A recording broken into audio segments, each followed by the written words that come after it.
तो बस कैसे हैं आप सभी।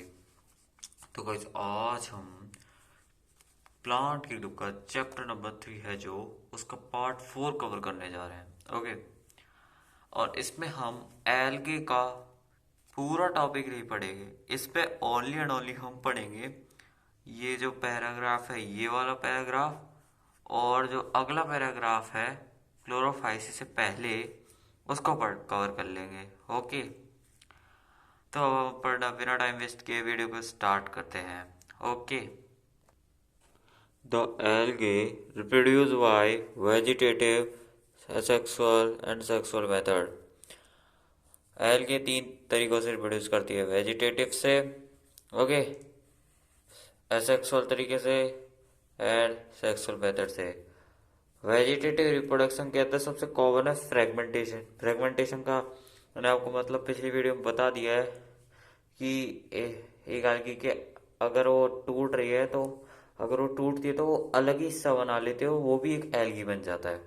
तो फ्रेगमेंटेशन से होता है, यहाँ पर लिखा है। और जो एक फ्रेगमेंट टूटता है वो थैलस में डेवलप हो जाता है। Each fragment develop into a thallus. Okay, asexual reproduction is by the production of different type of spore। Asexual reproduction के अंदर क्या होता है कि अलग अलग टाइप के स्पोर हम यहाँ पर प्रोड्यूस करते हैं एल्गी के द्वारा। कि मान लो एक एल्गी ने अलग स्पोर प्रोड्यूस किया, एक एल्गी ने अलग स्पोर प्रोड्यूस किया। इस तरीके से वो एसेक्सुअल रिप्रोडक्शन को शो करते हैं।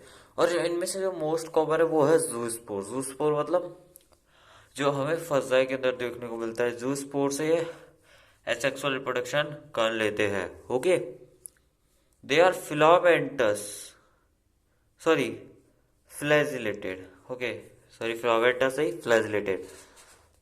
they have flagellated and the most common being the sorry, they are flagellated, motile and on germinations give rise to new plants। okay, यहाँ पर थोड़ा लाइव में दिक्कत होती है, आप एडजस्ट कर लीजिएगा। हम इस बिना टाइम वेस्ट के आगे बढ़ते हैं। ये फ्लैजिलेटेड होते हैं। फ्लैजिलेटेड का मतलब ये अपने पास फ्लैजिला रखते हैं। फ्लैजिला रखने का मतलब कि ये अपने पास फ्लैजिला रखेंगे तो वो आराम से वाटर में तैर पाए, क्योंकि वाटर के अंदर रहते हैं। तो फ्लैजिला इसलिए रखते हैं कि वाटर के अंदर जब ये रहेंगे तो उनको तैरने के लिए भी कुछ चाहिए। तो ये वाटर के अंदर रहने के लिए इनके पास फ्लैजिला होते हैं। And on germination give rise to new plant. और जर्मिनेशन होने पर ये नए प्लांट्स को जन्म दे देते हैं। Okay, sexual reproduction takes place through fusion of two gametes. जो सेक्सुअल रिप्रोडक्शन है वो दो गैमेट्स के फ्यूज होने से होता है। जैसे कि हमारे यहाँ पर जो सेक्सुअल रिप्रोडक्शन जो है, हमारे अंदर क्या होता है कि एक मेल गैमेट फ्यूज होता है और एक फीमेल गैमेट फ्यूज होता है। और क्या बनाता है? एक फर्टिलाइजेशन प्रोसेस। क्या होता है? एक फर्टिलाइजेशन प्रोसेस। और इस प्रोसेस के द्वारा एक बेबी रिप्रोड्यूस होता है। Okay, these gamete these gamete can flagellated and similar in size as in eulothrix। Okay, ये जो गैमेट है ये फ्लैजिलेटेड होते हैं, यानी कि ये क्या होते हैं कि ये जो गैमेट है इनके पास फ्लैजिला होते हैं। क्यों होते हैं? क्योंकि अगर मान लो कोई एल्गी एक पेड़ है, वो एक जगह रहेगा, मतलब कि एक जगह रहेगा, वो जो है ना वो मतलब मोटाइल है उसका गैमेट।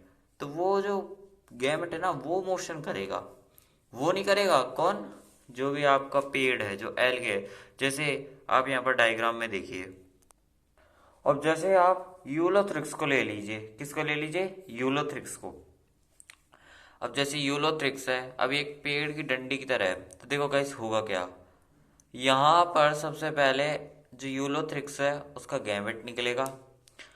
अब ये मेल है मान लो। अब यहाँ पर इसके कुछ ही, चलो मान लो 10 मीटर डिस्टेंस पर, इतने डिस्टेंस पर, कितनी, इतनी डिस्टेंस पर, ओके, इतने डिस्टेंस पर कौन है? फीमेल।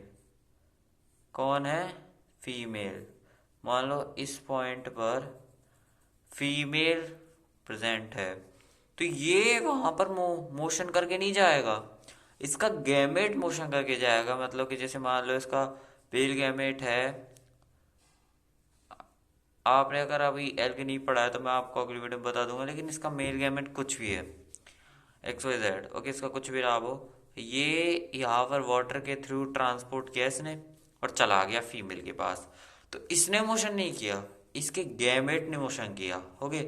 इसलिए वाटर की जरूरत पड़ती है, किसकी जरूरत पड़ती है, वाटर की, ओके।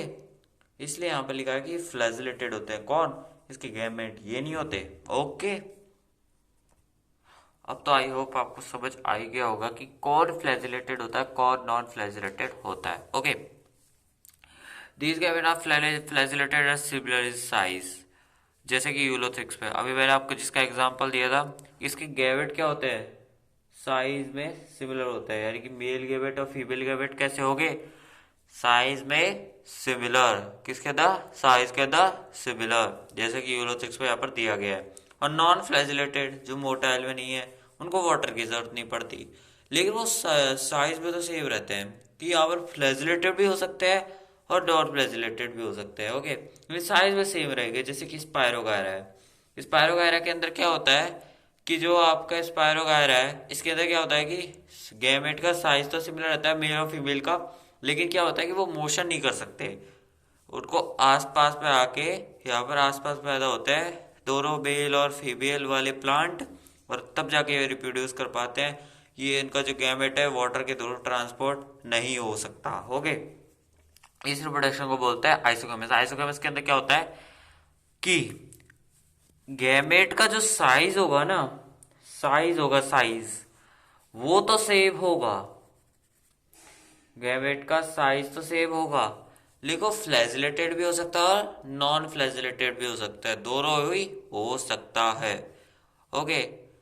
ऐसे रिप्रोडक्शन क्या बोलते हैं, आइसोगेमस, जो किस किस में देखने को मिलता है, स्पायरोगायरा और यूलोथ्रिक्स में, कि जिसमें साइज तो सिमिलर हो, लेकिन क्या हो, जिसके अंदर फ्लैजिलेटेड और नॉन फ्लैजिलेटेड दोनों टाइप के, नॉन फ्लैजिलेटेड दोनों टाइप के क्या देखने को मिले, हमें गैमेट देखने को मिले, okay.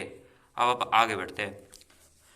Fusion of two gametes, जिसके जो साइज है वो डिसिमिलर हो, जैसे कि स्पीसीज में देखा जाता है, जो जो किसके अंदर देखा जाता है, यूडोरीना, यूडोरीना, जो आपने पहली बार अपने लाइफ में कईयों ने नाम सुना हो, और किसी ने चैप्टर पढ़ लिया होगा उन्होंने पहले नाम सुन लिया होगा, लेकिन ये जिन्होंने पहली बार सुना है उनके लिए मैं बता देता हूँ, ये एक अनाइसोगेमस का एग्जाम्पल है। क्यों, क्योंकि यूडोरीना के अंदर क्या होता है कि इस पर आपका जो मतलब आपके जो गैमेट होते हैं, इनका जो साइज है ये सेम नहीं होता, ये क्या नहीं होता, सेम नहीं होता। मतलब कि आइसोगेमस के अंदर तो क्या था कि फ्यूजन अगर हो रहा है दो गैमेट का, तो वो सेम वो साइज के हैं, एक साथ मिल रहे हैं तो वो सेम साइज के हैं, है ना, सेम साइज वाले फ्यूजन कर रहे हैं।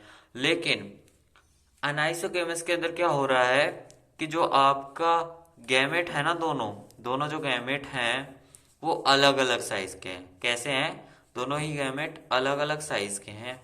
अगर दोनों अलग अलग साइज के हैं और अगर वो फ्यूज कर रहे हैं, दोनों क्या हो रहे हैं, उनका फ्यूजन हो रहा है, तो उस प्रॉपर्टी को हम बोलते हैं अनाइसोगेमस। और इनका अगर फ्यूजन होता है तो इसे बोलते हैं अनाइसोगेमी, और अगर आइसोगेमस फ्यूजन होता है तो उसे बोलते हैं आइसोगेमी, और अनाइसोगेमस फ्यूजन होता है तो anisogamy, okay. Fusion between one large and which is motile, जिसे बोलते हैं स्टैटिक, और female gamete is smaller, okay. दो ऐसे है जो कि क्या है, एक तो फ्यूजन तो कर रहे हैं, लेकिन एक बड़ा है, क्या है, एक बड़ा, क्या है, बड़ा, जो मोटाइल है, कौन, फीमेल गैमेट क्या है, मोटाइल है, एक स्टैटिक है, एक बड़ा फीमेल गैमेट बड़ा भी है और मोटाइल भी है, ओके। और स्मॉलर है, कौन, स्मॉलर है, कौन, मतलब फीमेल गैमेट का जो साइज है वो तो बड़ा है, लेकिन मेल गैमेट का साइज कैसा है, छोटा है ना, मेल गैमेट का साइज क्या है, छोटा है, लेकिन दोनों मोटाइल हैं, ये बात है कि दोनों मोटाइल हैं, है ना। और इस तरीके के को हम बोलते हैं ओगेमस। ओगेमस में फिर से बता देता हूँ कि एक तो क्या है, एक तो क्या है, फीमेल का जो गैमेट है वो तो बहुत बड़ा है, बहुत बड़ा है साइज में। वैसे तो हमें छोटा लगेगा, लेकिन हाँ मतलब दोनों को अगर कंपेयर करें तो फीमेल का बड़ा है गैमेट, और जो मेल का है वो वाला छोटा है गैमेट। मतलब मेल का गैमेट छोटा है साइज में और फीमेल का बड़ा है साइज में, क्या, गैमेट। ओके, तो इस तरीके के आपको जो रिप्रोडक्शन देखने को मिलता है उसे बोलते हैं oogamous। उसे क्या बोलते हैं, oogamous। जिसके एग्जाम्पल क्या क्या है, वॉल्वॉक्स और फ्यूकस, वॉल्वॉक्स और फ्यूकस, वॉल्वॉक्स और फ्यूकस। ओके, अगर आपको इस टॉपिक के अंदर, इस मतलब जो टॉपिक तो चल ही रहा है, इस पैराग्राफ के अंदर कुछ भी समझ नहीं आया तो आप मुझे कमेंट में करके बता सकते हैं। तो चलिए अब हम आगे बढ़ते हैं। तो गाइस, इस पेज के अंदर आप देखो, यहाँ पर जो हमें सबसे पहला डायग्राम दिया है वो है वॉल्वॉक्स का। किसका, वॉल्वॉक्स का। तो इस डायग्राम के अंदर मैं आपको एक खास चीज़ बता देता हूँ जो एनसीईआरटी ने नहीं लिखा है। क्या, कि जो बाहर वाली आपको पेरेंट कॉलोनी दिख रही है, ये बाहर वाली जो आपकी पेरेंट कॉलोनी है ना, ये जो बाहर वाले हैं, ये ग्रीन ग्रीन कलर के हैं, छोटे छोटे। ओके, ये जो पेरेंट कॉलोनी है ये फ्लैजिलेटेड होती है, यानी इनके पास क्या होता है, फ्लैजिला, जो मैंने बना भी रखा है। ये देखो, ये एक फ्लैजिला, ये एक फ्लैजिला, ये एक फ्लैजिला। तो बहुत सारे फ्लैजिला रहते हैं, ग्रीन पार्ट जो भी है, छोटे मोटे जो सर्कल टाइप के हैं। ओके, एक फुटबॉल लाइक स्ट्रक्चर या स्पेयर लाइक स्ट्रक्चर है। ओके, और जो अंदर वाली डॉटर कॉलोनी है वो क्या है, नॉन फ्लैजिलेटेड। क्या है, नॉन फ्लैजिलेटेड, यानी कि ये फ्लैजिला के थ्रू मोशन नहीं करती है, बाहर वाली ही फ्लैजिला के थ्रू मोशन करती है। अभी अंदर क्यों है, क्योंकि ये मोशन तो करेंगे नहीं, तो इनको मोशन करवाने के लिए मान लो कोई बस है, उसके अंदर है पैसेंजर, तो पैसेंजर थोड़ी मोशन करेगा, पैसेंजर मोशन तो मोशन थोड़ी ना करेगी, बस मोशन करेंगे, लेकिन जो पैसेंजर है वो रेस्ट पे रहेंगे। उसी प्रकार से जो एक एल्गी का एक प्लांट बॉडी होता है वो मोशन नहीं करता, लेकिन उसका एक गैमेट मोशन करता है। ओके, अब नीचे वाला जो है ये डायग्राम है आपका किसका, लेबिडेरिया का। किसका, लेबिडेरिया का। ओके, और यहाँ पर जो लेबिडेरिया है उसके पास है फ्रॉड, स्टाइप और होल्ड फास्ट। ये तीनों पार्ट्स है ये एक एल्गी के पास होते हैं। ओके, अब यहाँ पर जो आपको यहाँ पर स्टाइप नहीं दिया गया है, रेड एल्गी के पार्ट होते हैं, ये जो है ये स्टाइप है। क्या है, स्टाइप। ओके, और ये जो ये वाला डायग्राम है इसके अंदर स्टाइप दे दिया आपको और फ्रॉड दे दिया, लेकिन क्या दे दिया, होल्ड फास्ट। होल्ड फास्ट इसके अंदर ये नीचे है, तो कुछ राइट ऐसी आड़े लिख ही रही है, लेकिन वो है इसके अंदर, आपको ऑब्जर्व करनी पड़ेगी। ओके, अब जो नीचे वाला डायग्राम है वो है पोरफायरा का। किसका, पोरफायरा का। ये जो पोरफायरा है इसके पास है फ्रॉड, और जो पॉलीसाइफेरिया है उसके पास है मेन एक्सिस और ब्रांचेस। ओके, तो रेड है अभी आपको, जो सॉरी ये ऊपर वाले स्टाइप, फ्रॉड और होल्ड फास्ट थे, ये थे ब्राउन एल्गी, सॉरी। और नीचे वाले जो है ये पॉलीफायरा, ये पोरफायरा जो है वो रेड एल्गी का एग्जाम्पल है, सॉरी। तो मैंने गलत बोल दिया था, ऊपर वाले ब्राउन एल्गी, नीचे वाले रेड एल्गी। तो अभी आपको इनके बारे में इतना समझ नहीं आ रहा होगा, जरूर चैप्टर पढ़ लिया अगर को समझ आ रहा हो, लेकिन धीरे धीरे जैसे ही अभी साल के टॉपिक को खत्म करेंगे टोटल को, तो आपको पूरा समझ आ जाएगा, और जब चैप्टर खत्म हो जाएगा तो पूरा आ ही जाएगा। ओके, तो अब अगले पेज की तरफ बढ़ते हैं और इस वीडियो को कंटिन्यू करते हैं। तो देखिए अभी इस पेज को अब पढ़ते हैं। Algae are useful to man in a variety of ways. Algae हमारे लिए बहुत ज़्यादा का हेल्दी है, हमारे लिए बहुत ज़्यादा फायदेमंद है अलग अलग तरीक़ों से। At least half of the carbon dioxide fixation on earth is carried out by algae through photosynthesis. जो आधा कार्बन डाइऑक्साइड का फिक्सेशन है ना अर्थ पे, CO2 का जो फिक्सेशन किया जाता है उसका जो आधा पार्ट है, यानी कि आधा तो कोई और करता है, लेकिन आधा जो अकेला है, अकेला जो आधा चीज है वो एल्गे करती है। वो किसके द्वारा, फोटोसिंथेसिस, फोटोसिंथेसिस के द्वारा।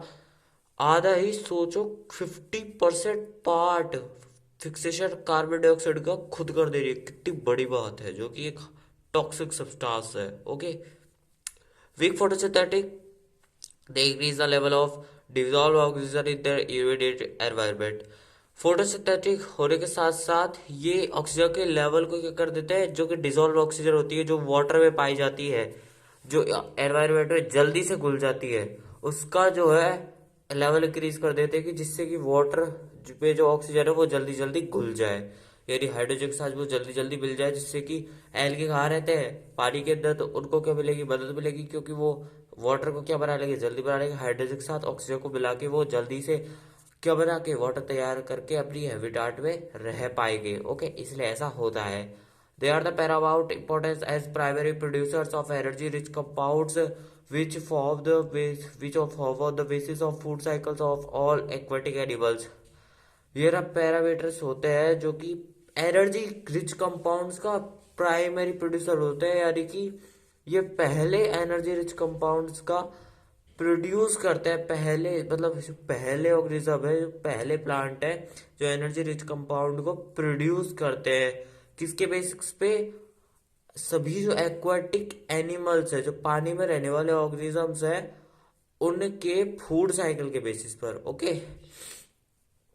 पोरीफायरा की कुछ स्पीसीज, जिसमें पोरीफायरा, लेमिनेरिया और सार्ग सबकी कुछ स्पीसीज है, जो जो मरीन में, और मरीन में 70 स्पीसीज इस खाने को एक तरह से यूज करती है, कि किस किस को, पोरफायरा, लेमिनेरिया और सार्ग सबको, ये 70 स्पीसीज है 70 स्पीसीज वाटर के अंदर, एक्वाटिक ऑर्गेनिज्म जो है जिनकी 70 स्पीसीज पाई जाती है, वो लेमिनेरिया, पोरफायरस, सार्गेस सबको खाने के लिए यूज करती है। Okay, certain marine brown and red algae produce large amount of hydrocolloids water holding substances.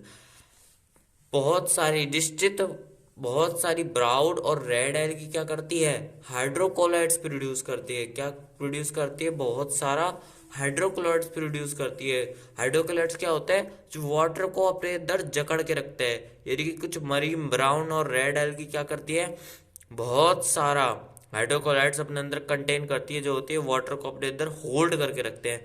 उनमें से एल्गिन, एल्गिन किसके पास होता है, एल्गिन हाइड्रोकोलाइड है, और कैराजीन भी एक हाइड्रोकोलाइड है। तो एल्गिन किसके पास होता है, ये वाला हाइड्रोकोलाइड ब्राउन एल्गी के पास, और कैराजीन वाला हाइड्रोकोलाइड रेड एल्गी के पास, जो कि किस में यूज होते हैं, कॉमर्शियली बहुत सारी चीजों में यूज होते हैं। Okay, agar one of the commercial products obtained from gelidium and gracilaria.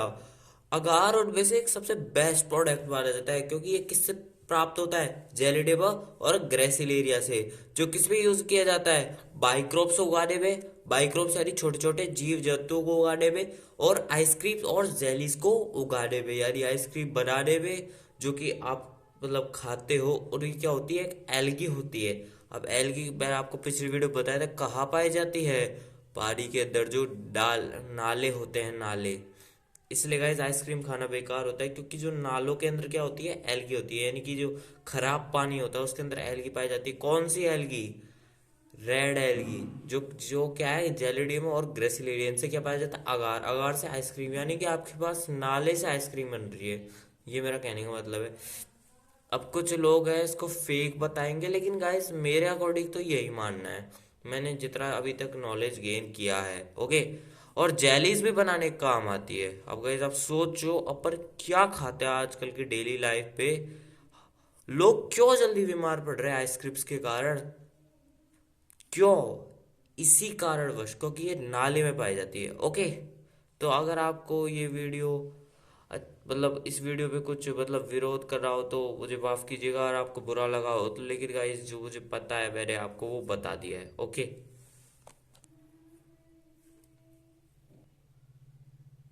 तो यहाँ पर जो क्लोरेला है वो क्या है, एक यूनिसेलुलर एल्गा, यानी कि एक यूनिसेलुलर एल्गा है, जो क्या होता है, एक ही सेल्स के टाइप से मिलकर बना होता है। तो फिर प्रोकैरियोट होना चाहिए, होता तो प्रोकैरियोट है, या फिर आप प्रोटिस्टा, या फिर उस पर रखिए मोडेरा में, लेकिन ऐसी बात नहीं है।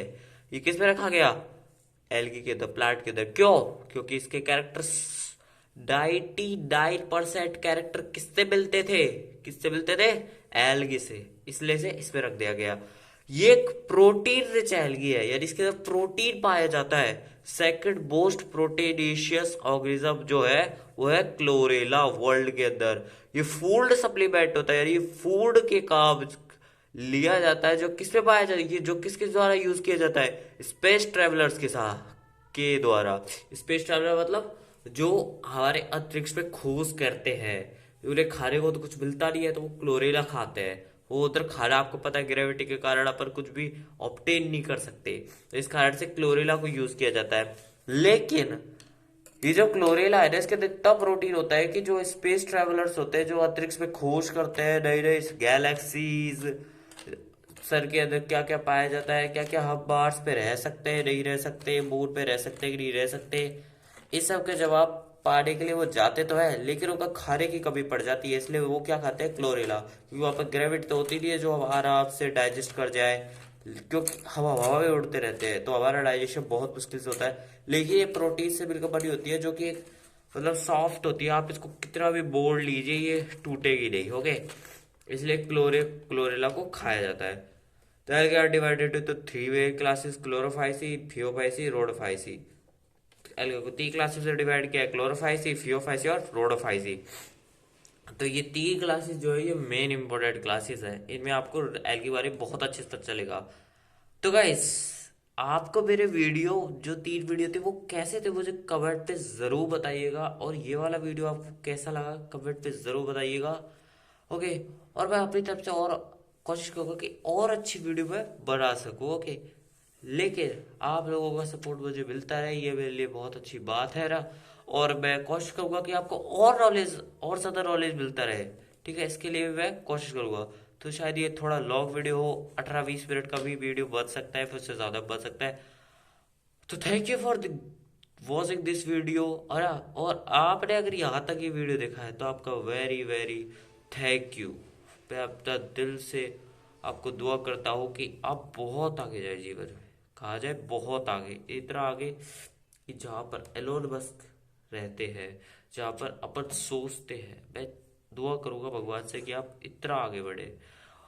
तो please like this video, share, subscribe and comment this video how this video was, and till that take care.